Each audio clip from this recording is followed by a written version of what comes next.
तो मित्रों, हम जानेंगे कि चोर के पास से चोरी करके वीरदत्त नाम का एक लकड़हारे ने धर्म के रास्ते पर चलकर ब्राह्मणों और गांव वालों के लिए मंदिर, तालाब आदि अच्छे काम किए। तो चलिए जानते हैं एक कथा के द्वारा। तो बने रहिए हमारे साथ इस वीडियो के अंत तक। कांचीपुरी में ब्रज नामक एक चोर था। उस चोर का यह नाम विशेष सार्थक था। किसी की संपत्ति चुराने पर उसके स्वामी को जो कष्ट होता था उसे सहृदय व्यक्ति ही आंक सकता है। चोर का यह हृदय वस्तुत व्रज का बना हुआ था, इसलिए वो चोरी कर पाता था। यदि चोर को पर दुख कतरता हो तो वह चोरी करना ही छोड़ दे। ब्रज ऐसा ही कठोर हृदय वाला चोर था। वह प्रतिदिन थोड़ा बहुत जो मिलता सब कुछ चुरा लेता था। चुराए हुए धन को वो राज राक्षसों के द्वारा पकड़े जाने के डर से आधी रात के समय जंगल में जाकर मिट्टी खोदकर गाड़ देता था। एक रात वीरदत्त नामक एक किरात लकड़हारे ने चोर की ये चेष्टा देख ली। चोर के चले जाने के बाद प्रतिदिन मिट्टी हटाकर संपत्ति में से 10वां हिस्सा निकाल लेता और गड्ढे को पहले की तरह पत्थर मिट्टी से ढक देता था। लकड़हारा चालाक चोर था। वह इस ढंग से चुराता कि ब्रज इसकी चोरी को भाप ना सके। एक दिन लकड़हारा अपनी पत्नी को धन देता हुआ बोला, तुम प्रतिदिन धन मांगा करती थी, लो आज मुझे पर्याप्त धन प्राप्त हो गया। पत्नी ने कहा, जो धन आपने परिश्रम से उपार्जित किया जाता है वही स्थायी होता है, दूसरा धन नष्ट हो जाता है जो चोरी की होती है। इसलिए इसे धन से जनता के भले के लिए बावली कुआं आदि बनवाना चाहिए। उसके पति को भी ये बात अच्छी लगी। आसपास अच्छे अच्छे कुएं और तालाब बनवाए। इसलिए उसने दूर देश में एक बहुत बड़ा तालाब खुदवाया। गर्मी में भी उसका जल नहीं सूखता था। तालाब में अभी सीढ़ियां लगानी थी और उसके सब पैसे समाप्त हो गए।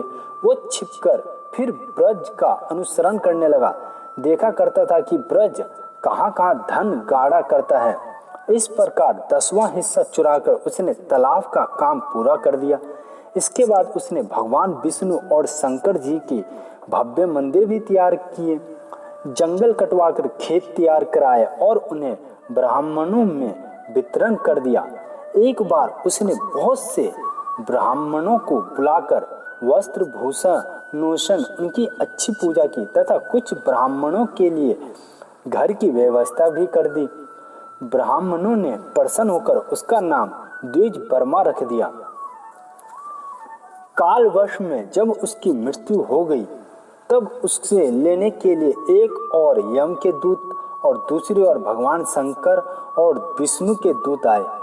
उनमें परस्पर विवाद होने लगा। इसी बीच नारद जी वहां आए। उन्होंने सबको समझाया कि आप लोग कलह ना करें, मेरी बात सुने। इस किरात ने चोरी की है, धन से मंदिर आदि तैयार किए हैं, अतः जब तक इसके कुमारगर्भ से उपार्जित हुए पाप नष्ट नहीं हो जाते या इसका पश्चाताप नहीं हो जाता तब तक ये वायु के रूप में अंतरिक्ष में विचरण करता रहेगा। नारद जी की बात सुनकर सभी दूत लौट गए। वह किरात 12 वर्ष तक प्रेत बनकर घूमता रहा। देव ऋषि नारद ने किरात की पत्नी से कहा, तुमने अपने पति को उत्तम मार्ग दिखाया है, इसलिए तुम ब्रह्मलोक जाओ। किंतु किरात की पत्नी अपने पति के दुख से दुखी थी। वह ब्रह्मलोक का सुख तुच्छ मानते हुए रोकर देव ऋषि से बोली, मेरे पति को जब तक देह ना मिलती तब तक मैं यहीं रहूंगी। जो गति मेरे पति की होगी वही गति मैं भी चाहती हूँ। किराती की धर्मयुक्त वचन सुनकर देव ऋषि नारद बहुत प्रसन्न हुए। उन्होंने उसे अपने प्रभाव से इस योग्य बना दिया कि शंकर की अच्छी आराधना कर सके।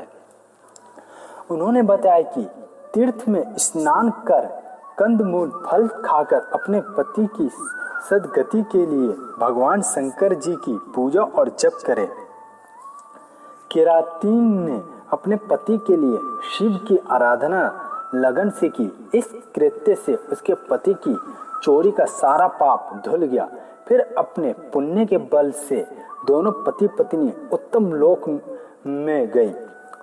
द्विज वर्मा गणपत्य पद पर प्रतिष्ठित हुआ। ब्रज जो कि चोर था, काची के सभी धनी जिनका इस कार्य में द्रव्य लगा था, सभी को स्वर्ग प्राप्ति हुई।